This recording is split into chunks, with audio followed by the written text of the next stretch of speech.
From Studio 3 at Buzz TV, it's The Horse's Mouth with Tom McManus. All right, welcome into another edition of The Horse's Mouth, and it is Campo's Corner time with Coach Dave Campo here at Tommy Mac's, of course, at my bar, and brought to our good friends at YOLO Rum. That's right, you only live once. It's one of my favorite segments we do each and every week, talking about our Jaguars right here at the bar. Let's say hi to Coach Campo. Coach, how are you, my man? Hi, Tom. I'm good great. To see you Thank again. you. Yeah. I see you all the time, but it's always good to see you at my bar, man. Well, absolutely, because especially with the football season getting about ready to kick off. No doubt. I mean, think about it. In just a couple weeks, we're going to have 5 days of football out of 7. Yep. And I bet you when they go to 18 games, they'll sneak in a Wednesday game. You know what I mean? Yeah, when we play it every day of the week, for crying out loud. Absolutely. The only reason they go to Tuesday, they have to give the players 1 day off. That's right. That's right. Well, I'll tell you what, man, it's always an exciting time getting into the regular season. We're almost there. The second preseason game, of course, there's only 3 this year and moving forward. How'd you feel about our performance overall against the Tampa Bay Buccaneers? Well, I think it showed that our backup players are better now than they've been in a while, because I think they really controlled the game, and in the second half and parts of the second quarter. So to me, I thought this team has some guys that it's going to be tough to cut. Yeah, and that's the first time I've seen that since I got here. No, you're right. 3 years ago, 4 years ago. So I like that. I like the fact that Mac Jones kind of showed that, the guy's got talent. Yep. I think he's here to kind of resurrect himself in a lot of ways. Yep. And the performance he put on in that preseason game against some pretty good players, I thought was a good one. So. Yeah, it wasn't full-time, starters, but they had plenty of guys that play a lot of minutes for them, a lot of downs for them. I'll tell you what, I kind of feel like now I know why they targeted Mac, because he can run their offense. Yes. He's efficient. Absolutely. I mean, look, Trevor's the guy. We all know that. But you know what? If Trevor goes down, a quarterback can come in and run your offense efficiently and not make mistakes. Well, for the first time, I had a conversation with Trent Baalke yesterday over at practice. Nice. And he made the comment to me that with Mac Jones, he said a year ago, if we could have rested Trevor in 2 ball games, we would have finished better than we did. And I agree with that. You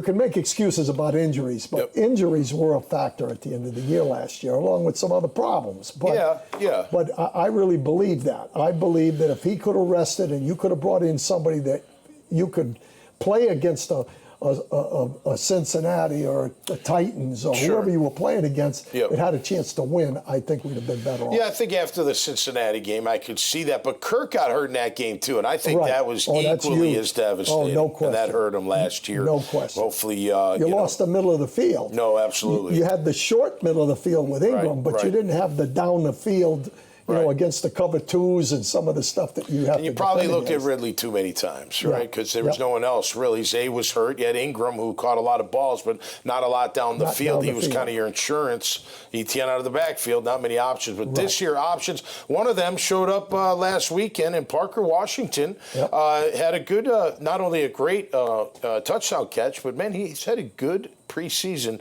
in year number 2. What do you think about the kid out of Penn State? Well, he's made a believer out of me. I looked at him and I said, here's a small kid that, I mean, small relatively as a receiver. Right. The first year I saw him do a couple of things, but I wasn't that excited. I am excited about him right now, especially, how he handled the return game. He's a tough kid. He makes the tough catch. He's not afraid to go vertical with guys, and so I kind of like him now. I think he gives them another weapon, and could be the heir apparent to Kirk. Absolutely. I mean, you think about just having 4 wides, and you got Parker on one slot and Kirk in the other, and one of them, both can't be doubled. No. And one-on-one, he's a lot like Kirk in the fact that it's tough to cover him in the open field one-on-one. Absolutely. Very quick. Yes. Tank Bigsby looked good, Coach. He's running like his name. Well, finally, he's running like his name, absolutely. and as long as he secures the ball, he is going to be a tremendous weapon. You know, the thing that impresses me just as much about him, if you really watch him run, he's got great eyes. Vision's good. Yeah, I agree. You know, he can make a cutback at any time and sees guys in the hole. And that's one of the things, by the way, Parker Washington on that kick return. You talk about eyes. No doubt. He made 2-3 cuts in there that were, based on the fact that he saw something that a lot of people can't see. But Bigsby shows that, and I think he's a tough runner. He just has to keep the ball in his hands, and he'll help us a ton. On the defensive side of the ball, we saw guys making plays. We still have trouble. I mean, look, you got to stop the run. Even the first team in the first game, and we'll see what they do against Atlanta. But that was one thing that kind of stood out. But a lot of young guys got plays. Mason Smith continues to show that he may start day one. I mean, if he has another good showing this week, you know what I mean? He may be next to Eric Armstead. I tell you what, those two guys, he's a giant. He's 6'6", 310 pounds. Yeah, he's no little guy. He's a beast-looking guy. He is, and he can play. So he's one guy that stood out. Anybody else on defense stand out? Well, to me, I think the entire defense is showing up from the standpoint of chasing the football and having the intensity and that type of thing. But I think they've really helped themselves at the defensive front. I agree. I think Gibson at outside, showing. He played good. Yes. I don't know that he's a great pass rusher. I think we'll see what he can do there. He had a couple of rushes against KC and against their first team. He helped us out a little bit. He's a good run defender. I agree. Tough guy. I'm good there. The key is going to be who that next guy is. Right. Who is it? Is it Armstead? Moving out there? No, right. Who is it? Right. And I think that's going to be a key to seeing what happens. I think it opens the door for a guy like Coleman. DJ Coleman's played some good ball. He's played that outside. He's kind of a tweener. If he makes the active, I don't know if he will Miles Cole, but I think that might be between him and DJ Coleman. Coleman's played some good ball. I like Coleman. I do too. The thing I like about him the most is he's been on a couple of fights. And that shows me the guy's got a little bit of something in his neck. So I'm hopeful that he has a chance to make the team because he's an outstanding athlete. He's kind of a tweener. He really is not a defensive end. Right. But he could be a pass rusher in certain situations because of his athletic ability. I agree. I like number 90 too. Azezi out of Woha. Terrible name, but number 90 pronunciation by me. Sorry about that, Azezi. But he's a playmaker. I wonder if he makes the team. That'll be interesting. That's going to be one that Foster has Jefferson. I know. Has not shown us a lot. I know. But he's got a draft a scholarship. You know what I mean? So I'm not sure what's going to happen there. I don't know how many they're going to keep. I think he's shown that whatever his name is, has shown that he can play. He can play, no doubt about it. Right. All right, well, we're going to take a quick time out. When we come back, we're going to take a look ahead at tomorrow night's final preseason matchup against the Atlanta Falcons. On the road, the Jags are, but we're right here at home at Tommy Max on the Horse's Mouth with Campo's Corner and Coach Dave Campo. We'll be right back.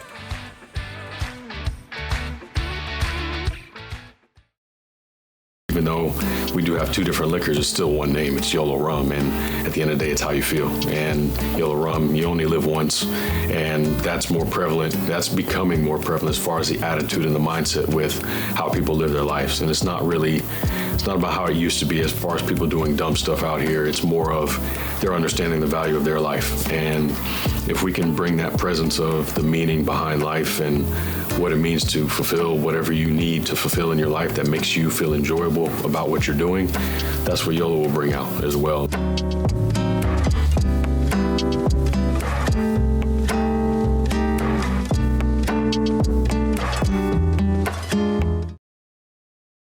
Daryl Hogan Law is a collection of lawyers that help people solve problems in areas of their life they're not able to solve them themselves. We are not individuals. We are purely a team. We work together for all of our clients. We have the resources to win your case and win it to such a degree that you're going to be very happy with the results.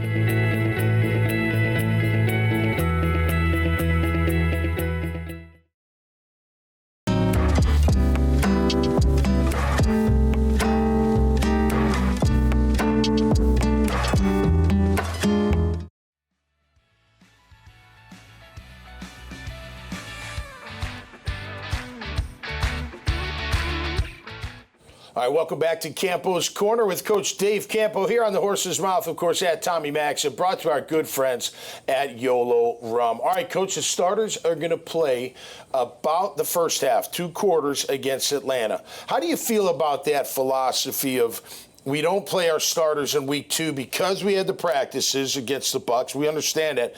But then play them in the final preseason game, as opposed to, because you're hearing up the other side, some teams aren't playing their starters at all in week 3 because they played them in week 2. Well, Atlanta's one of them.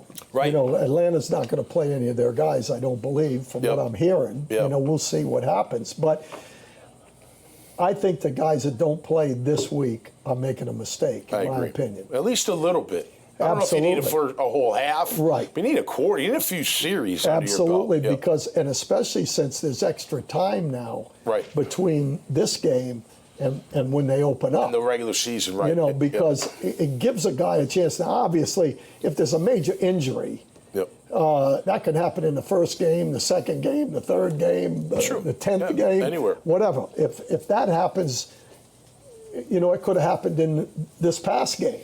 Correct. A major injury is a major injury. Yep. But if you do get a minor injury of some sort, you have time to kind of recuperate before the first ball game. So I really think from a, you know, rust standpoint, that the starters need to play this week, and then it gives them a chance to kind of ease into the game week. Yeah, I agree with that, because if you think about it, so you've got, about 15 days, 16 days until the start of the regular season after Friday night's game, which is tomorrow night. If you don't play in that game, now you bring it back a week. Now we're talking 3 weeks before you're in a game-like situation. I agree with you. Talk about rust. You don't want to go against Miami Dolphins like that, I don't think. I'm glad they're playing a little bit. Hey, Atlanta's going to put out who they put out. Hopefully they put out their first teamers for at least a little bit so we can get a little gauge. But let me tell you something, Coach.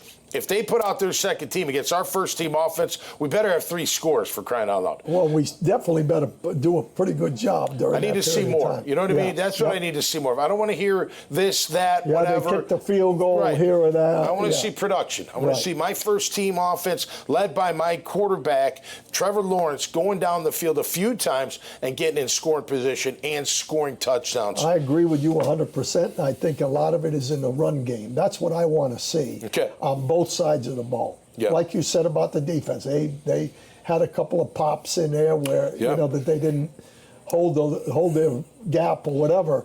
But I want to see them stop the run in this game early, and I want to see us run the football early, because you know obviously the offensive line is going to be an issue that everybody's looking at, including you and me. Absolutely. Yeah, we're going to talk about the O-line. And look, the defensive line, again, you got to show that you can stop the run. Because if you can't, the teams will exploit you. Absolutely. Even if they have a prolific passing game that they rely on, if they know that they can run on you, they're going to run on you. It's easier than putting the ball in the air with a chance of getting it picked off. And it puts the pressure on the signal caller.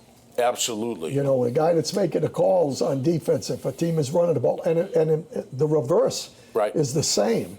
If you're running the ball, it makes it a lot easier on your offensive play calling. No doubt. You know, so I think that combination is going to be important for this team going forward on wins and losses down the road. If you can run the ball, play action is a huge friend of yours. There's no doubt about it. The biggest pass, if they get the ball going, the pass that Mac missed, 14 on that deep cross off the play action. I know. That's the number one pass in football, because you can't cover the guy on the cross. If you're playing zone, there's a big dead area over there. And if you got the passing game going, the running game going, that play action, it's going to be wide open. For the record, because I checked it out, he was on the play side. He just went across and then back out. It's a reverse.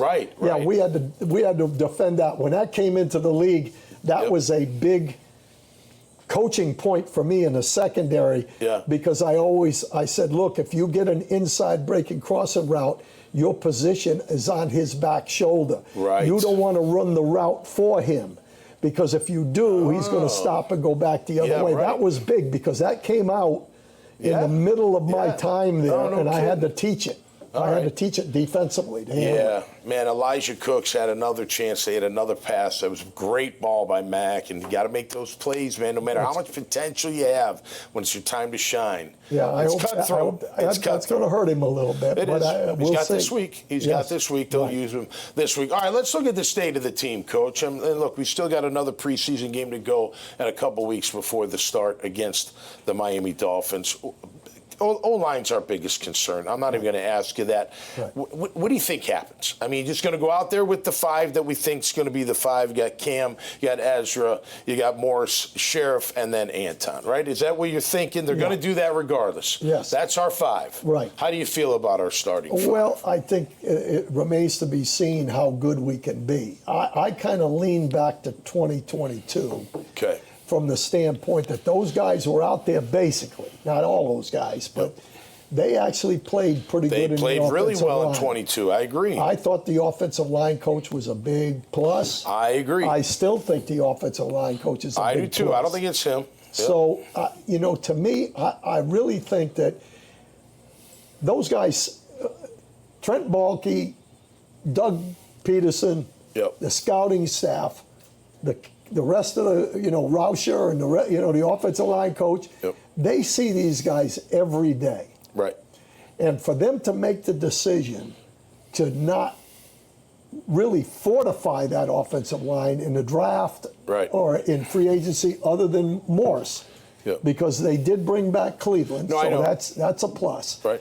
But my whole point is, they see something in these guys that maybe we don't, we're not seeing them every single day, seeing them. Right. So deep down inside, I'm thinking to myself, we're going to find out, and I'm hopeful it's going to be a little bit more like 2022 where they play pretty good. They don't have to be the number one offensive line coach in the league, a team in the league. They don't. But they were top 7 or 8 2022. Absolutely, and I'd like to see them, if they're 15 or better, I'd be happy with it. Well, the passing game is better, too. Yes. The passing game opens the run game for this team, in my opinion. Now, let me ask you this. So, I look at Ezra Cleveland. Yes. Big guy. Yep. Could play tackle, probably. He's that athletic. Right. Very, very athletic. Right. He's not a mauler to me. Right. He's not an physical, I'm just going to maul you and throw you on the ground and get you out of the way.